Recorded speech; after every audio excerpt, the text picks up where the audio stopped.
Kia ora koutou, and welcome to One of 200, New Zealand's Media and Politics podcast. I'm joined today by co-host Josephine. Kia Hi, ora. Josephine. How are you doing? Yeah, I'm all right. It is very difficult times across the world, very uncertain times. I was at this online Hui with the United Nations team of Cuba last night for this emergency meeting where they briefed, supporters from across the world, people who are interested in Cuba's situation across the world about the situation in Cuba. So there were many doctors, pediatricians, scientists, students, and that who spoke. So I didn't get that much sleep last night, but very much enraged about the U.S. empire, which is today's topic. Oh, awesome. Bring the rage. Yes, good. And our guest today is Joe Carolan. How are you feeling today? Are you enraged as well about the US empire? Is there ever a day that we're not enraged about what the empire is up to? Yeah, and the rest of them, all the other empires too. Yeah, the Europeans, all the people who are trying to crush people out there. And it's also freezing cold here in Auckland too. So climate change, brilliant. There's a thing called winter. Yeah, I mean, sometimes it feels like it's been abolished of late, or it does in Christchurch, but it has come. It has arrived. Yeah. Anyway, so I thought I'd start off by we're basically talking to you because there's an upcoming rally. So I thought maybe if you just quickly introduce that, and we can talk about it again at the end of the podcast. Sure. So what's happening, when, and where? Yeah, so the Stop the Wars movement took to the streets after the first attacks on Iran began. We'd had a public meeting in January with Socialist Aotearoa about the attack on Venezuela and the abduction of Maduro, which brought a big crowd.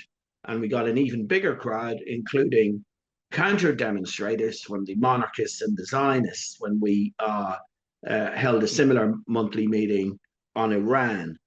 But there was a wide group of people invited to be speakers. We had Sandra Gray from the CTU. We had Marmot Davidson, the co-leader of the Green Party, Phil Twyford, who is Labour's Associate Foreign Affairs Speaker, and a number of other unions, groups, parties, the Cuban Solidarity Friendship Group there, for example, there too. Other people who were concerned that the Trump regime and the American empire were preparing for another series of wars, grabs, and at the time, everything from Greenland to Colombia was in their sights. We were expecting an attack in Nuestra America first, but actually the major imperial attack, obviously happening for the last 3 years in Palestine with the genocide in Gaza, the annexation of the West Bank, but now invasion into Lebanon, and then the beginning of the regional war. We are in a regional war. We are in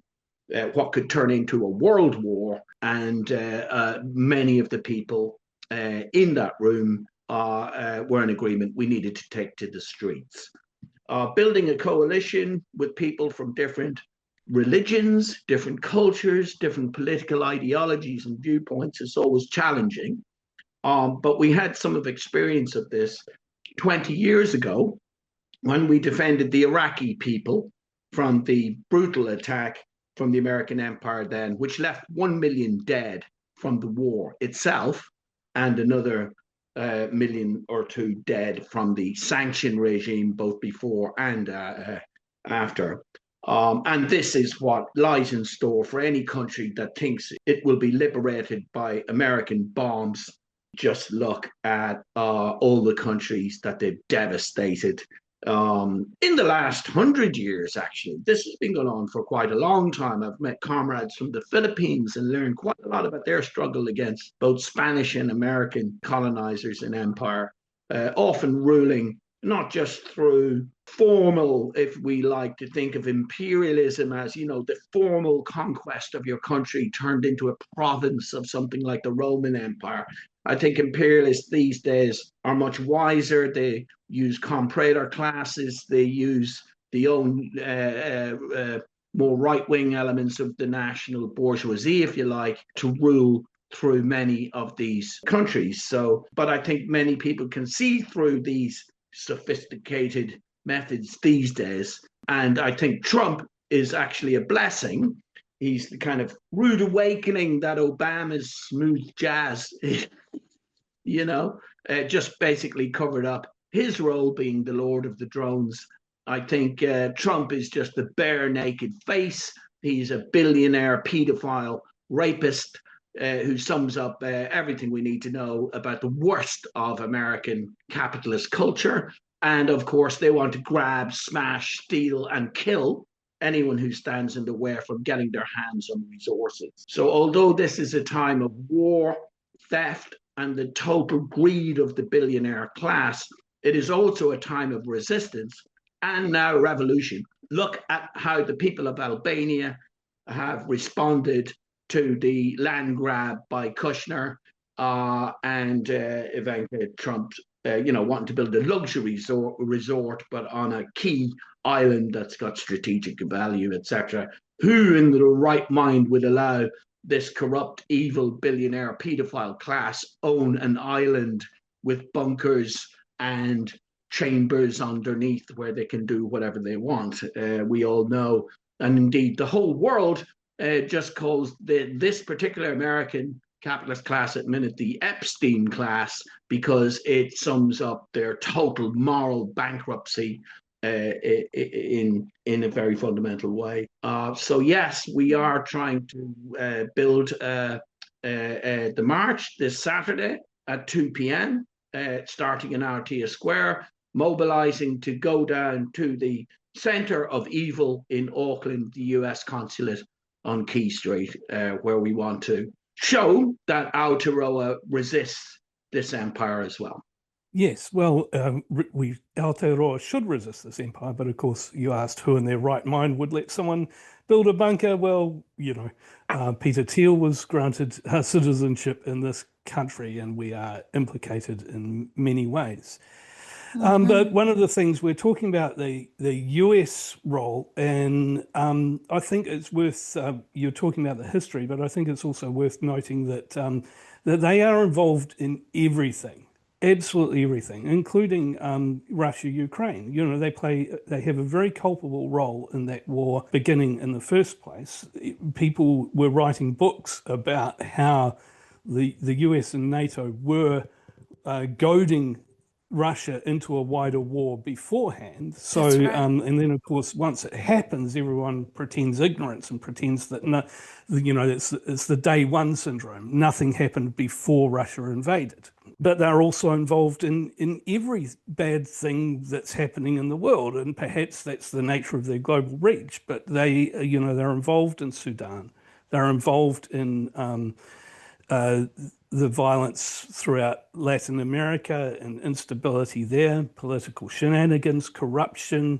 They are involved in the structural violence throughout the world. They're involved in virtually everything. And so I was wondering, I imagine that for all three of us, there's a certain ancestral pull to say to have a resentment against the British Empire, and maybe even particularly Winston Churchill that we might share. Yes. But I mean, into this day and age, the US empire is effectively the great Satan. Would you agree with me? And if so, how did you go back into your past and tell me how you came to that conclusion? I'll start with you, Josephine. Oh, with me. All right. I was just, feeling really excited to march the streets, listening to Joe. Joe has that, effect on people, which is what we want, in trade unionists, in just civil society, in the people. This is about people power against the U.S. empire, right? That's what we're left with, what we have, and the most powerful thing in the world is still people power. They are building at the moment. This is the U.S. empire, talking about the evils, the satanic qualities of the U.S. empire. One thing that's alarming me is the fact that the US corporations, this oligarchic class in the United States, which owns this tech sector, right, including Peter Thiel, OpenAI, Google, they're displacing Dalit communities, Adivasi communities in India to build data centers. And this is, and the weird thing is, you mentioned comprador class, Joe, and what we can see in India, what happened in India is, since independence and during the anti-colonial struggle, and that the British Empire tried to create a kind of a system that wouldn't be a challenge to the empire, right? So we adopted Western style liberal democracy, which then gave way to neoliberalism, IMF reforms in 1991, after the collapse of the Soviet Union. And we can see that, the path that India's politics has taken since then is that we had a rapid decline into fascism. And now we have this comprador, proto-fascist government in India, in Modi, who was inviting US oligarchs, these Epstein class billionaires, to come build data centers in India, which are, what good does it do to India? We are just becoming another vassal state of this empire.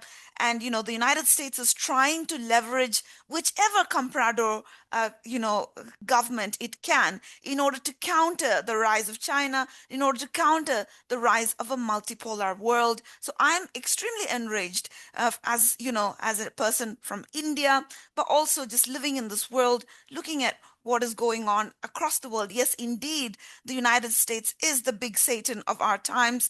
What we can see, what's going on in Cuba, where there are some estimates that there's an excess of 18,000 deaths among children in the last 10 years or so as a result of this genocidal embargo. I mean, the list of crimes is endless. And how is the United States also trying to cause another war, which could have such horrific implications for the world, for example,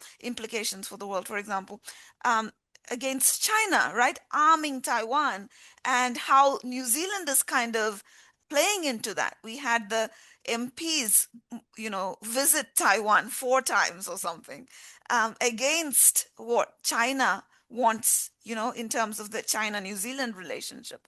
And New Zealand MPs, including left MPs, becoming good dogs for the empire. So yes, this is a satanic empire, if you want to describe it like that. But I actually prefer to describe it as as a phase of capitalist imperialism, with the United States currently being the seat of the empire, the head of the empire, just like what Che Guevara said, right? While envisaging the destruction of imperialism, it is necessary to identify its head, which is no other than the United States of America. Yeah. So just jump in and explain that the word you're using, comprador, is a Portuguese word which was used originally for people, intermediaries, so fixers. So the idea of the comprador became this idea of basically a traitor, a person who worked for the empire against the local people. But I think also we look at the way this evolved in the Cold War in a post-colonial context or a neo-colonial context. We often had people referred to as nationalists who were in fact working for the empire, and the same sort of, they had the same claim to legitimacy, which was that their identity was of the people who they are exploiting, which gave them some legitimacy, often not in the eyes of the locals, where you had people like Goni sent to Bolivia, who was called a Yankee by the locals, or people like Singlanri, Chalabi, These are all people who spend a lot of time in the US and then they're sent there as nationalists when they're actually really working for the US. But the reason I wanted to start with a historical background is that I think that it's good for people to understand where we're coming from in order to understand what's happening today. And for me personally, I grew up in, I was born in 1970. So in the 1970s, there was a time that extended through into the 80s of considerable criticism of US foreign policy and its actions and an openness that would be absolutely alien to people now. The way the US empire operates is in the passive voice. It used to be said of the British Empire that it was acquired in a fit of absence of mind, which is a really self-serving way of talking about their vicious and vicious conquests of other places and relentless brutality is basically barbarians. And we have the same thing with the US.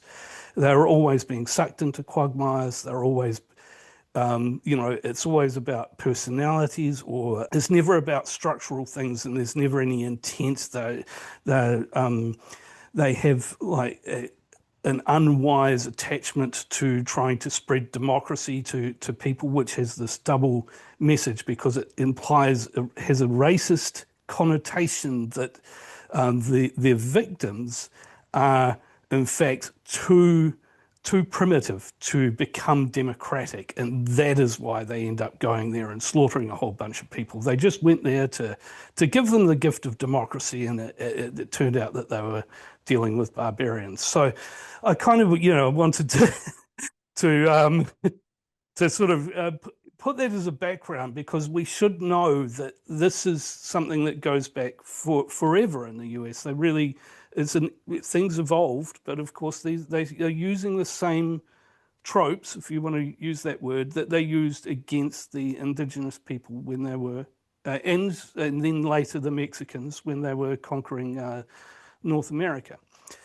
So yeah, Absolutely. Absolutely. yeah. Like the US Declaration of Independence, it mentions Native Americans as Native Indian savages. And that's still in that document, right? Like the document about liberal values, Western liberal values of equality, justice, pursuit of happiness, or whatever it is. That same document mentions Native Americans as Native Indian savages. So yes, it is indeed the same tropes that we are seeing at play today, for example, in Iran, in Palestine, and in other places. What were So all those Indians doing over in America, Josephine? You know what I mean? I thought they were called the Ojibwe people or the Apache people or the Iroquois people. But anyway, they thought they were in India. Yeah, amazing Europeans.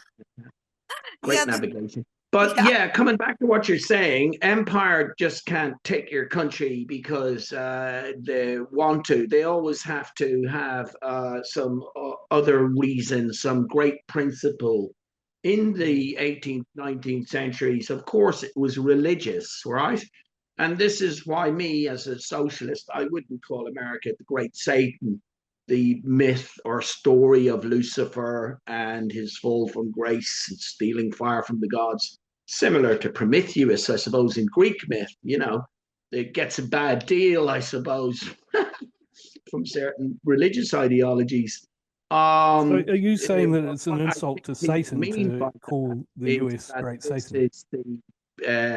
is the empire that has one of the most blood on its hands. That's what Iranians mean by that statement. It's not just a religious condemnation; it's a moral condemnation of the slaughter of millions of people. And indeed, if you've seen some of the Lego videos, it starts with the genocide that killed 40 million First Nation people that they called Indians in North America, in South America, millions as well. The destruction of the Aztec and Mayan civilizations, the March of Tears, forced starvation of a lot of the First Nations. So that's how they got the land.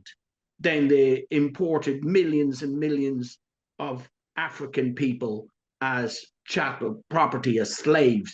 and this was the primitive accumulation of capitalism. This was their a way of building the wealth that they have through slavery. So that was a Holocaust that killed millions of people as well.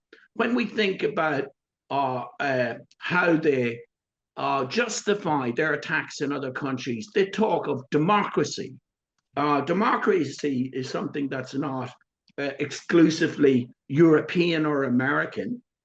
And indeed, there have been many forms of democracy, some most sophisticated forms of democracy actually in tribal pre-capitalist societies.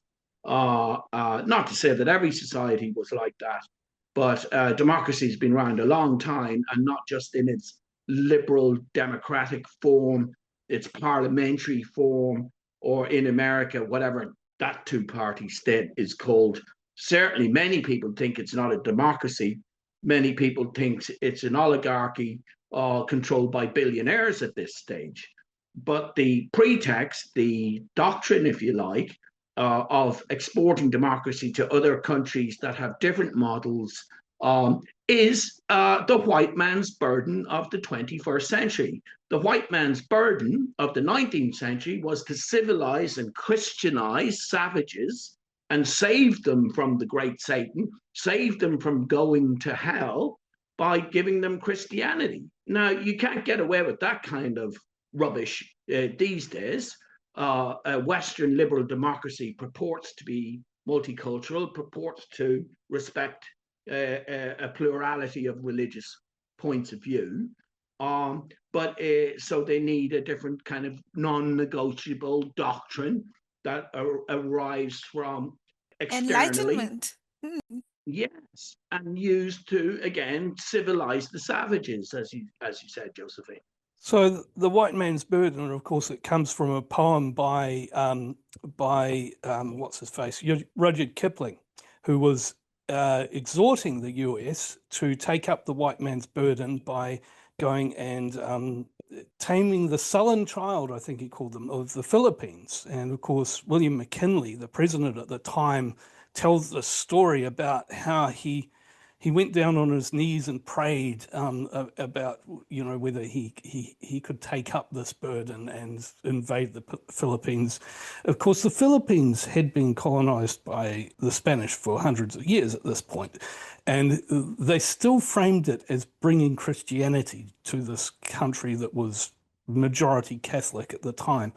So and in the most incredibly racist terms. And if you read in the People's History of the United States, you can read a lot of how they transferred the language and genocidal tactics of the conquest of the West straight to the Philippines and used incredible brutality to conquer a people who'd risen up against the Spanish and were winning their independence.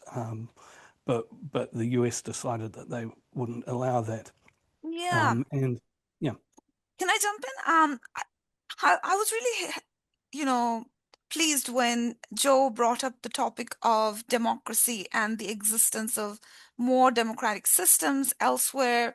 This is the thing, right? This is kind of this new canon, right? That there's only one kind of government that is possible. Everyone must follow it, or they are backward, primitive, and open to being invaded or sanctioned or cooled by the imperial hegemon.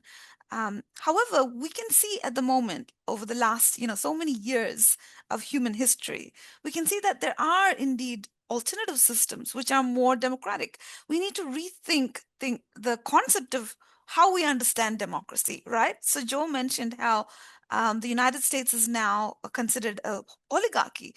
I would say that it was always set up to be an oligarchy, a system that supports the corporate interests of the capitalist class, the slave owners, the slave traders, but the the empire, right? And its biggest beneficiaries. This is the thing. So when we talk about empire, we must try to understand its nature.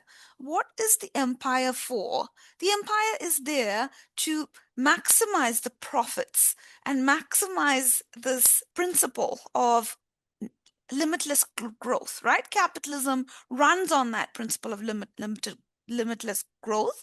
And the people at the top of the capitalist empire, which are like monopolies, tech monopolies, oil, all these kind of big corporations, they want limitless growth. Sorry, what's going on? Limitless growth. And the way to do that is to access resources and cheap labor. And imperialism is the way that they can do that. And sovereignty, people's rights, grassroots empowerment of workers, all these things are the number one enemies of the empire. Because those kind of things, when people are empowered, like, what we're talking about here, what Joe wants to create over here and what we all want to do here is to have places where workers have more political control, have control over the economy. That is directly in opposition to the logic of the empire, which is expansion and capitalism, to keep giving profits to this vulturistic ruling class, the Epstein class. So yeah, this democracy becomes an excuse.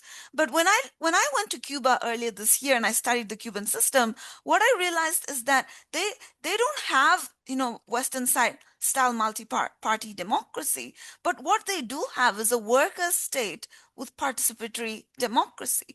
Like their state is set up with not, most people just think it's the Communist Party, but it's not just the Communist Party. They have the party, which is just like a vanguard. It sets up the principles like a constitutional role. And then it has the mass organizations, including Cuban Women's Federation, the trade unions, the Association of Small Farmers, the Committees for the Defense of the Revolution. And it also has the organs of popular power, which includes, municipal assemblies and assemblies at the provincial level and the National Assembly. So when you look at all these organs together, we can say that almost every single adult in Cuba is involved in the policy-making process. So in some ways, this exceptionalist narrative coming from the West about Western liberal democracy and capitalism has really clouded our imagination and limited our imagination of what is possible.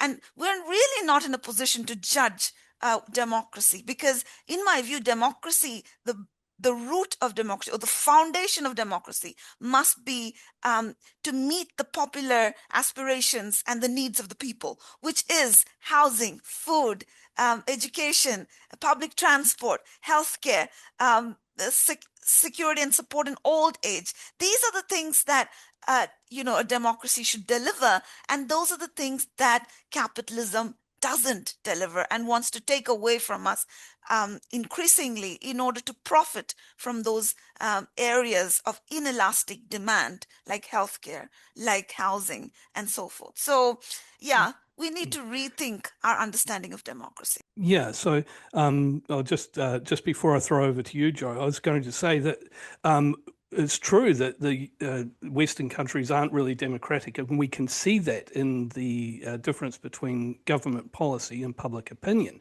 And one of the things that I think we chase too much as activists is changes in public opinion, but that is not sufficient to make a change in an undemocratic society, and we are an undemocratic society. So what we need to be chasing is popular mobilization, and I believe that that is kind of what you're aiming at, isn't it, Joe? It's building coalitions and getting people to actually be engaged. Yes, and building coalitions means working with people who have different points of view, different faiths and cultures, and different ideologies, right? We're not all going to agree on the same thing.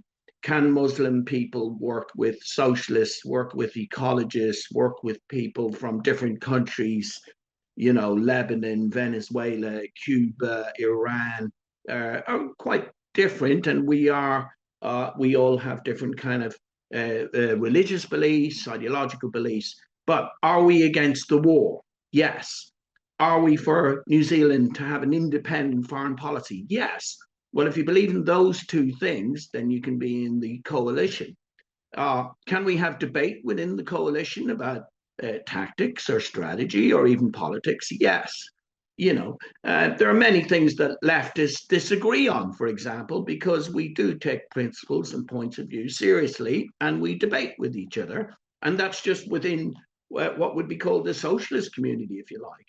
But to come back to what Josephine was saying about the achievements of Cuba, part of the ideology, part of the religion, if you like, in America, if we think of it's a secular republic with a lot of WASPs controlling it, white Anglo-Saxon Protestants, even Kennedy was too much for them. But, the religion, formal religion, for a long time was anti-communism. They had their witch trials in the 1950s where academics, politicians, even the opera singer Paul Robeson was brought before the Committee for Un-American Activities and asked, are you a witch? Can we burn you? Do you know any other witches? That was how the purges went in the 50s. I think the attack on Cuba and Venezuela and many other left-wing governments of different kinds of ideologies. There's a difference between Venezuela and Cuba. There's a difference between Venezuela and Colombia. But broadly, left-wing movements in Latin America are in favor of redistributing the wealth that was controlled by a small elite to the people who are facing, in many countries, extreme poverty. And there have been achievements along those lines. For the American empire and for Trump to say, I can take it, Cuba is mine, and I can do with it whatever I like, will infuriate and make the blood boil of millions of people, not just throughout Cuba, but throughout the whole continent, that this Yankee conquistador mentality is back and they will be resisted. And they do see it as a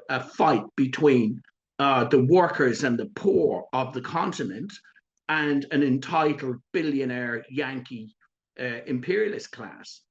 So that's the energy that's going on. And what's very interesting here in Auckland is because many people in the Arab world and in the Muslim faith know that the empire is preparing to attack Nuestra America next.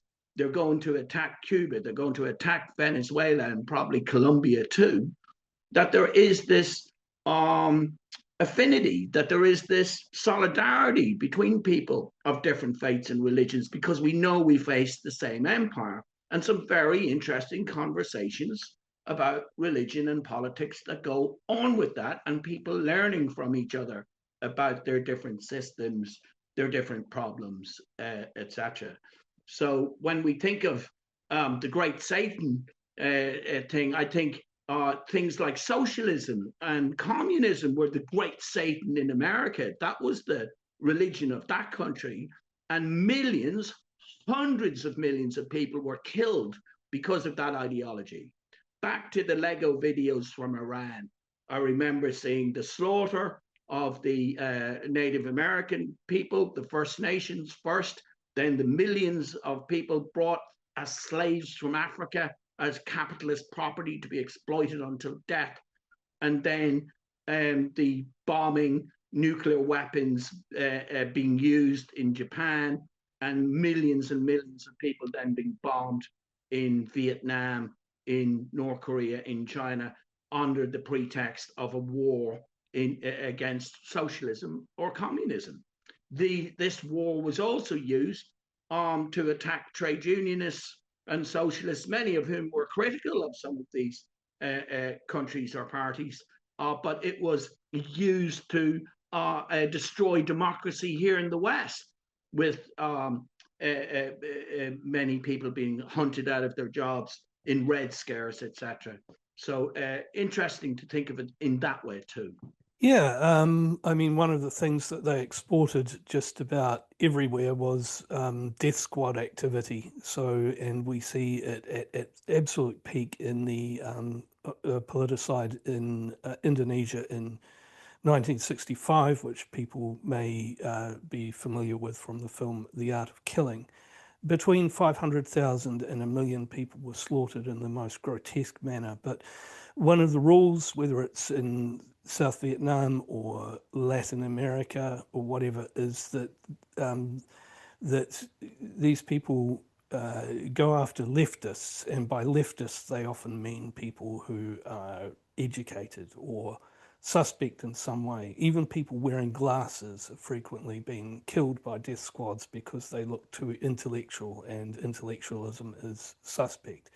And this sort of horrific behavior has been exported all around the world, and people have had their children tortured to death in front of them, and this sort of thing. The number of horrible things that came out of this period, and they didn't end with the fall of the Soviet Union, because it's not really about anti-communism. It's about it's about imperialism and the fact that left-wing people empower the local democracy and thus are enemies of the imperial power. I just think we always should, when I used the term Great Satan because I was actually referencing the fact that the Iranians during the revolution, who had other enemies, it was not like the US was their only enemy, they used that term to point out that the US was central, So yeah. Yeah. And so you mentioned the Korean War. I think that a lot of people aren't aware of what happened in the Korean War. And I think people really need to look into that as well. In the Korean War was kind of like what's currently happening to Gaza happened to DPRK, right? Pyongyang was flattened. Almost every city in Korea flattened. 15% of the country's pre-war population died in this brutal assault by the United States and its alliance and anti-communists, right? So communists are targets because, like Kieran said, because we oppose the privatization of the resources. We stand for public ownership, and this is in opposition to the empire's goal of expansion, of maximizing profits. I also want to point the listeners' attention to some things that are happening right now. How the United States is trying to consolidate its power in what many are describing as a second Cold War right now, with China as the dominant power rising, as a threat in the United States' view to its power. So I mentioned how the AI corporations are building data centers in India, in many parts of the global south, in Africa and other parts of the world. But they're also trying to do another thing. They're trying to consolidate extraction of rare earth minerals. At the moment, the China has dominance in rare earth mineral sector, and United States wants to counter this dominance, and so they have been trying to extract and create agreements with peripheral countries. India just last week signed a deal with Marco Rubio when he came to New Delhi, to allowing US corporations to mine rare earth minerals from India. And this is not just India. I want people to just see that this is a pattern happening, right? So the United States is vassalizing a number of countries in the global south in order to counter the impending start of a multipolar world, right? Or the possibility of a multipolar world. They want to block that, and they want to remain the hegemonic force in the world so that they can continue extracting resources and cheap labor from across the world. We're seeing what's going on in the Congolese mines, in Sudan and all that. So they want this system to continue, so that the oligarchy class can continue to make billions. And we must remember the top 1% of the world, they are really those with the biggest stake in the empire continuing. And that top 1% of the world already owns nearly 45% of the wealth in this whole planet. And they own more than the bottom 50%, more than double of the bottom 50%. So the conditions are really horrific across the world, and we need to stop this oligarchic imperialist class, which in its pursuit of unending profits becomes satanic, becomes evil. And it's like this machine that operates in such brutal ways. And the people in the periphery, in Palestine, in Congo, in Sudan, in many parts of the world, in India, being displaced by these data centers.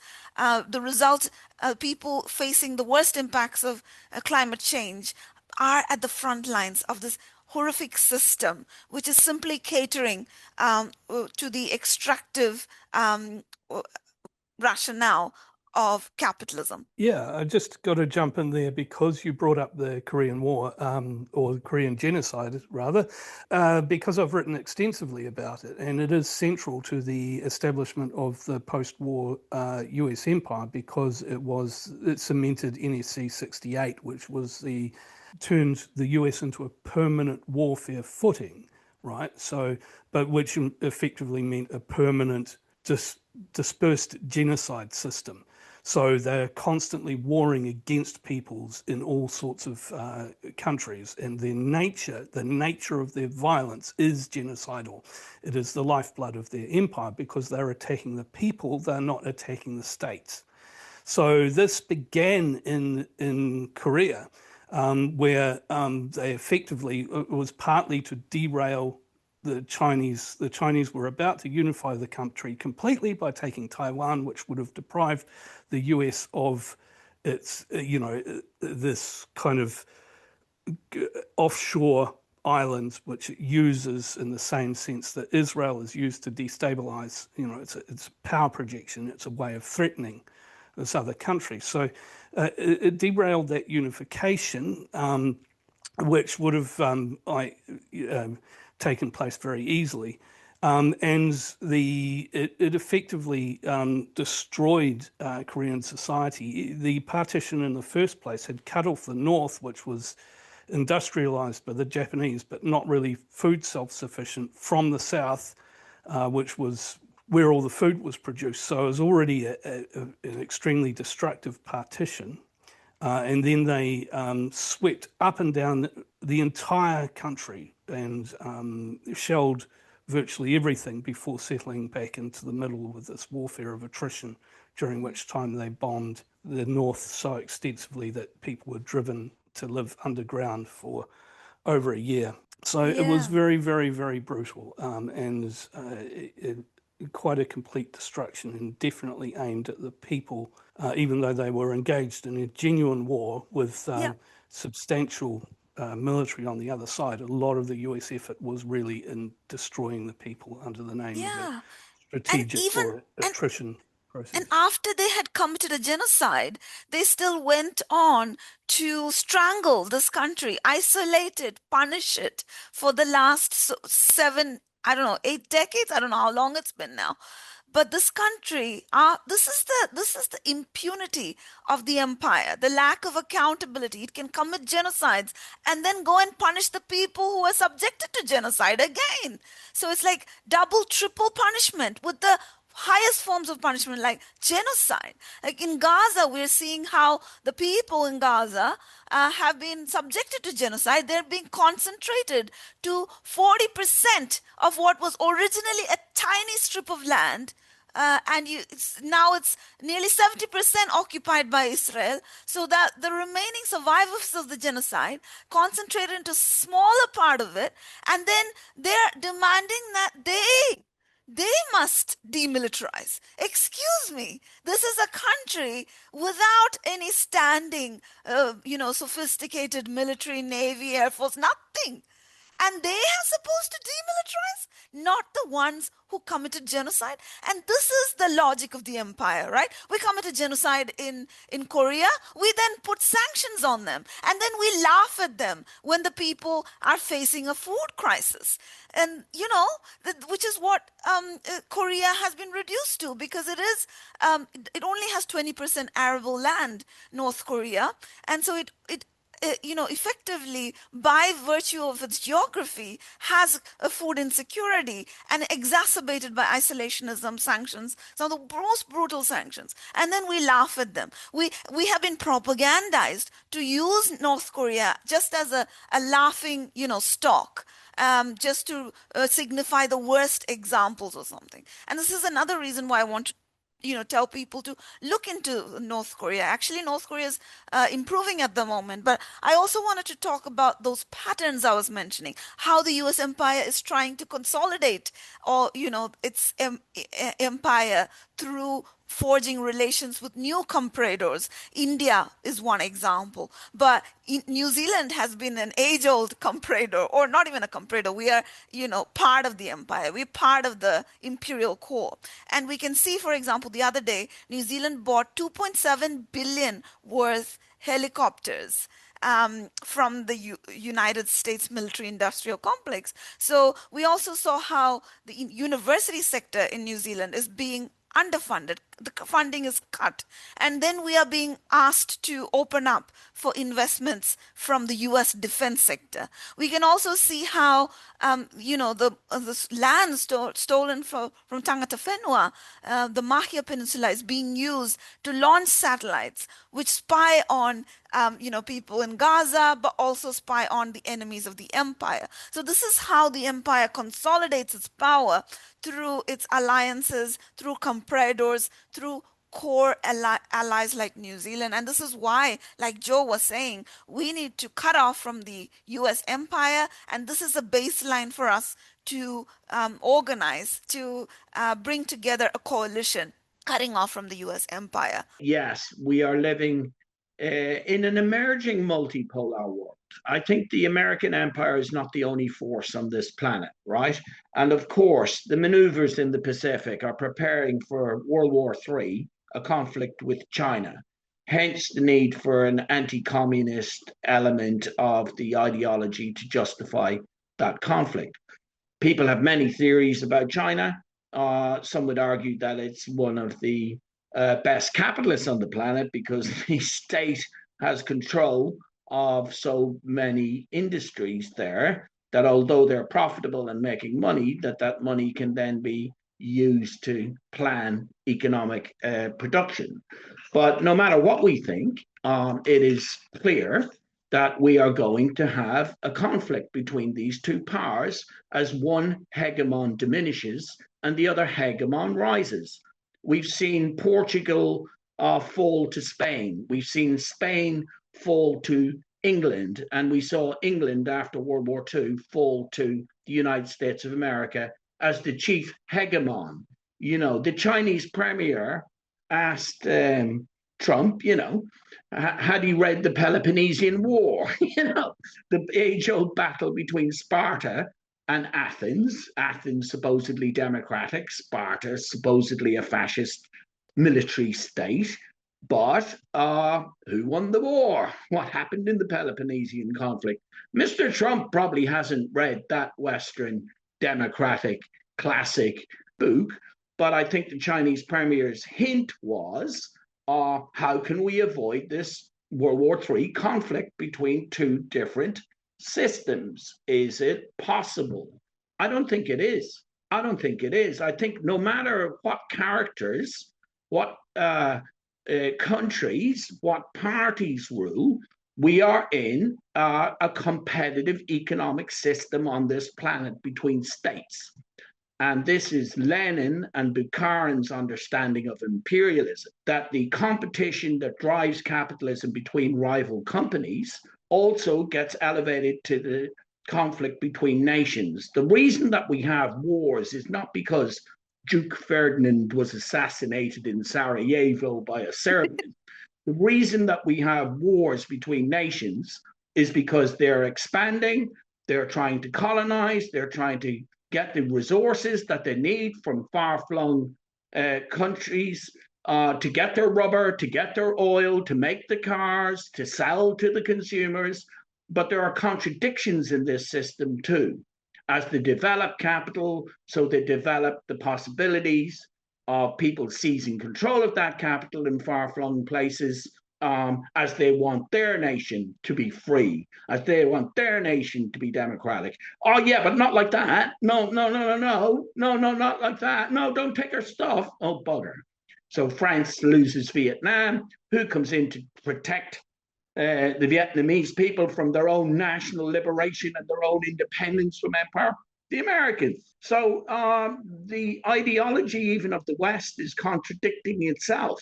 The Americans are preparing to celebrate July the 4th, which was what? A revolution against the British Empire by force of arms and military conflict to beat the British Empire. Both me and Kieran hail from an Irish point of view. And you mentioned that bastard Churchill, leader of the Black and Tans, also slaughter of the Indian people, and the butcher of Gallipoli, where so many Kiwi lives were thrown against the cliff. So we all know about the evil of the British Empire, and that bastard deserved to fall. And we rose up against it in India and Ireland and inspired many other countries to fight for their national liberation. Everybody should support all countries fighting for national liberation. Great to see so many Tangata Whenua standing beside the people of Iran up here and the people of Palestine, Lebanon, Cuba, Venezuela.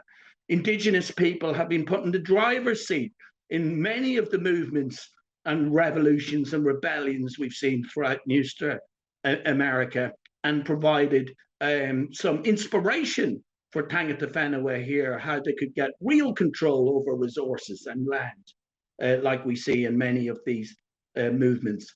So, yeah, we are in a time of great, great change.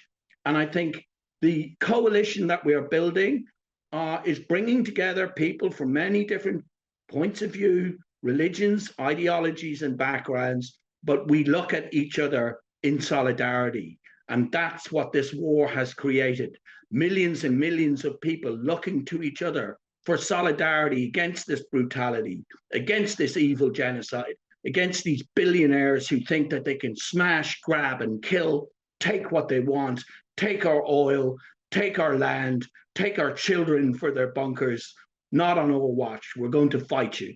And that's why this Saturday, we hope to gather hundreds of people outside the US consulate to say, we're going to strike back against your empire. We're going to stop this war. We're the Rebel Alliance. The rebels against the empire. So I just have a last question for you, Joe, before I let you go. So you are organizing these protests on the streets of Aotearoa.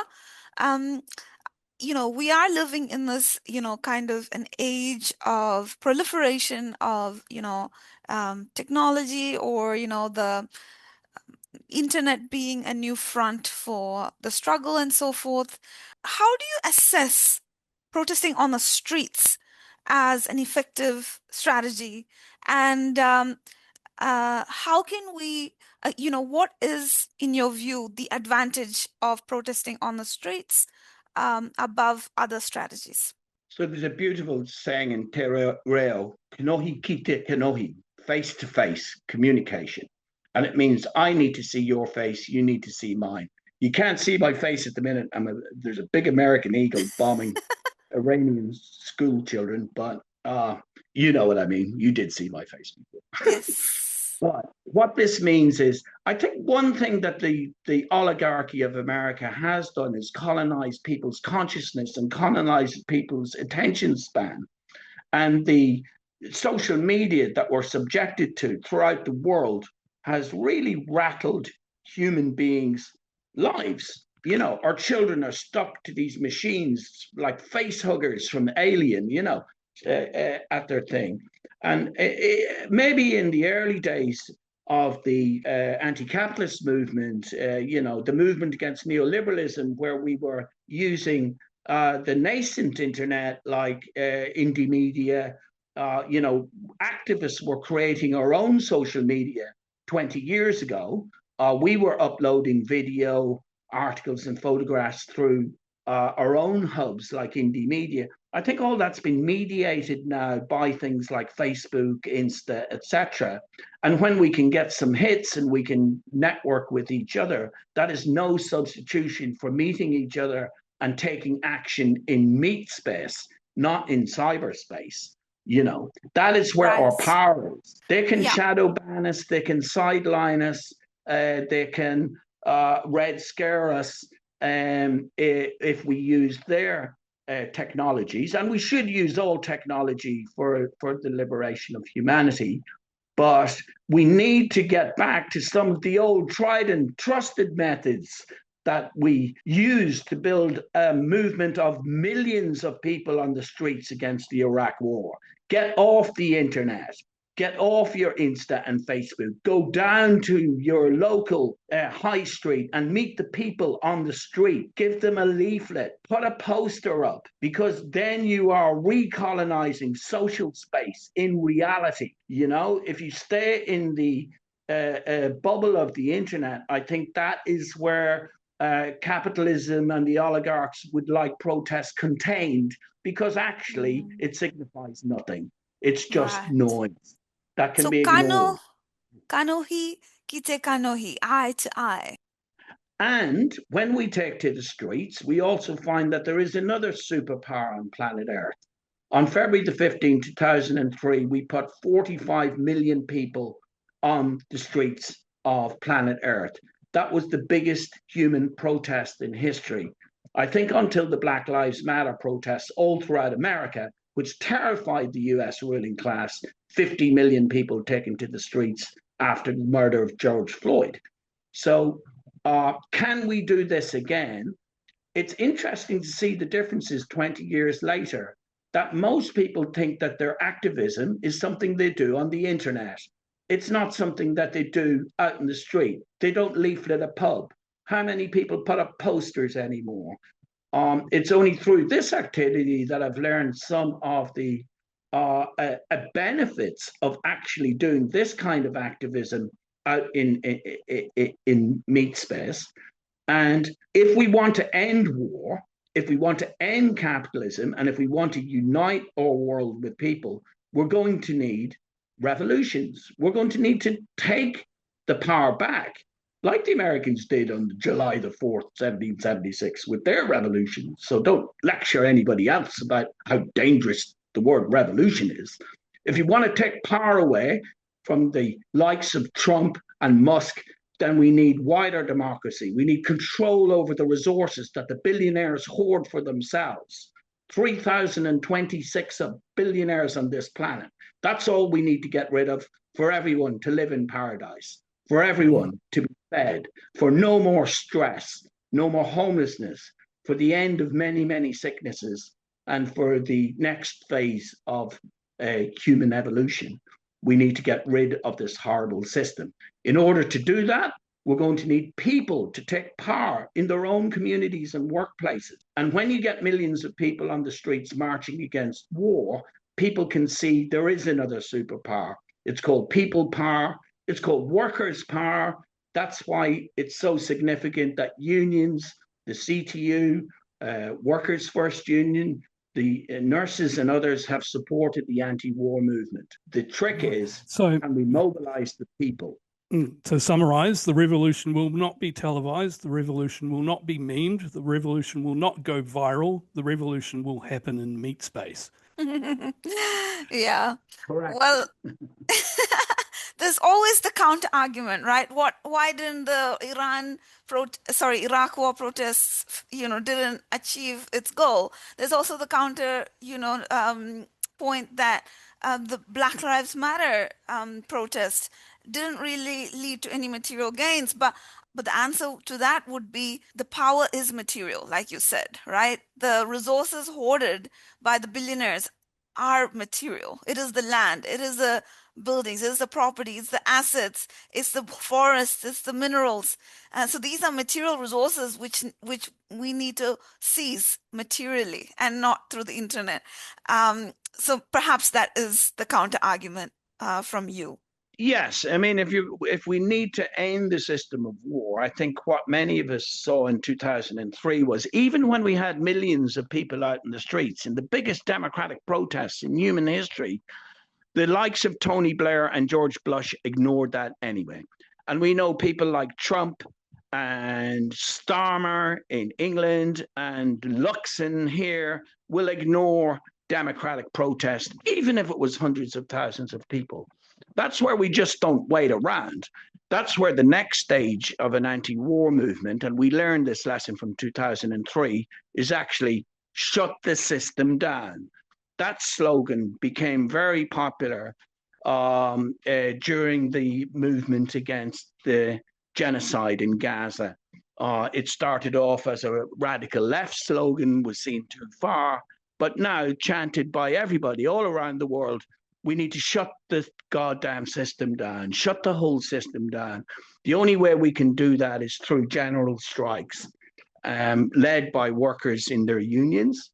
That will shut the system down. That will shut down the power of the billionaires. They can't, Jeff Bezos can't run Amazon without the likes of people like Chris Smalls, the workers who pack the packages.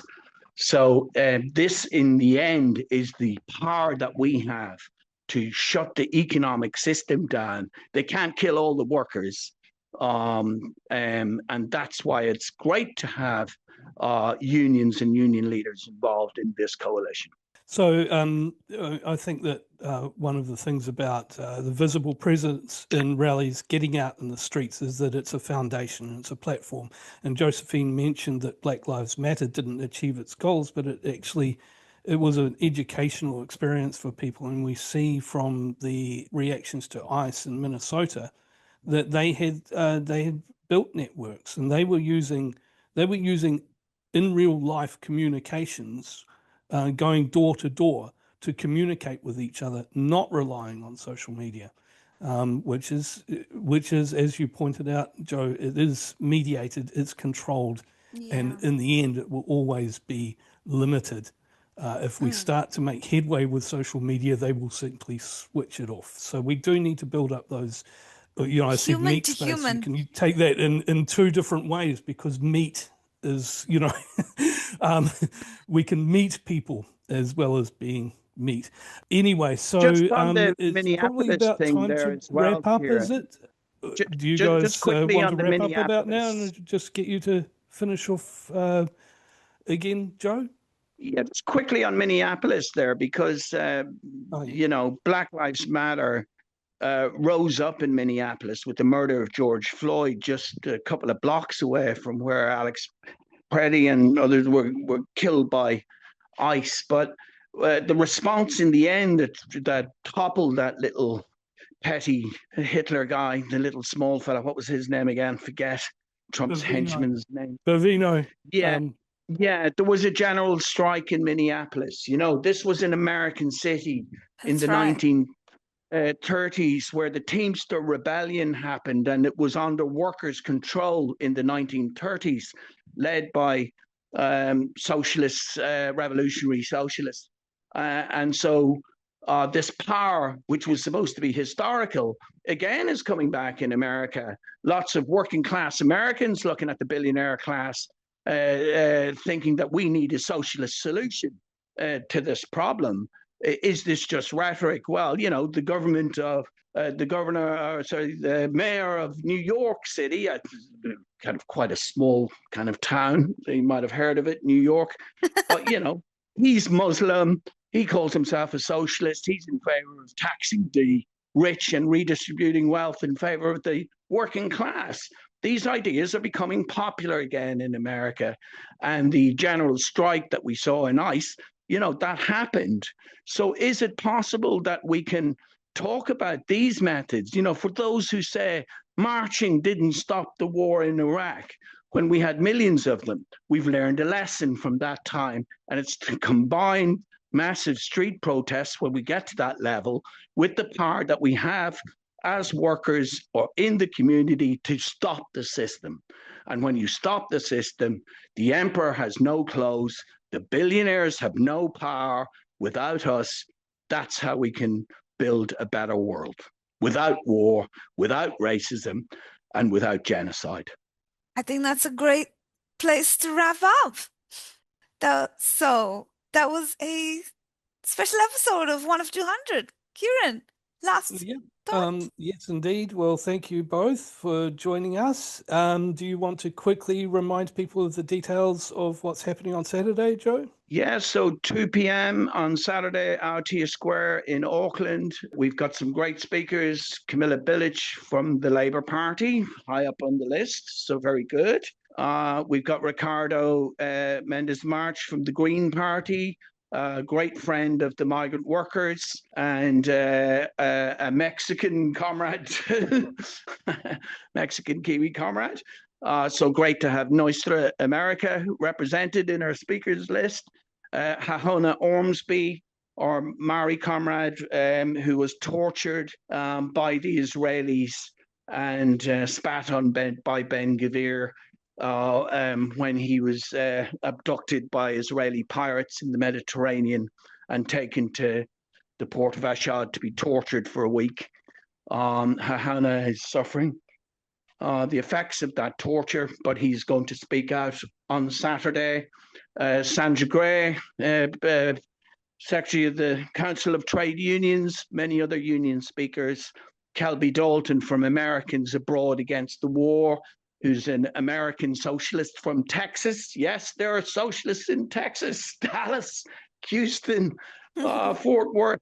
I was starting to see over the last few years just how many good American people there are, and they're getting organized. They're going to fight back. Trump has had this radicalizing effect, not only on the rest of the world, but in the belly of the beast itself. So some great speakers, but yes, anybody need posters or leaflets? I'm easy to find. We'll see you there. All right. Thank you, Joe. Thank you, Josephine. That has been a special episode of 1 of 200. Like, share, subscribe, join our Patreon, eat your greens, do all of the stuff. All right. And we will catch you next time. See ya. Bye.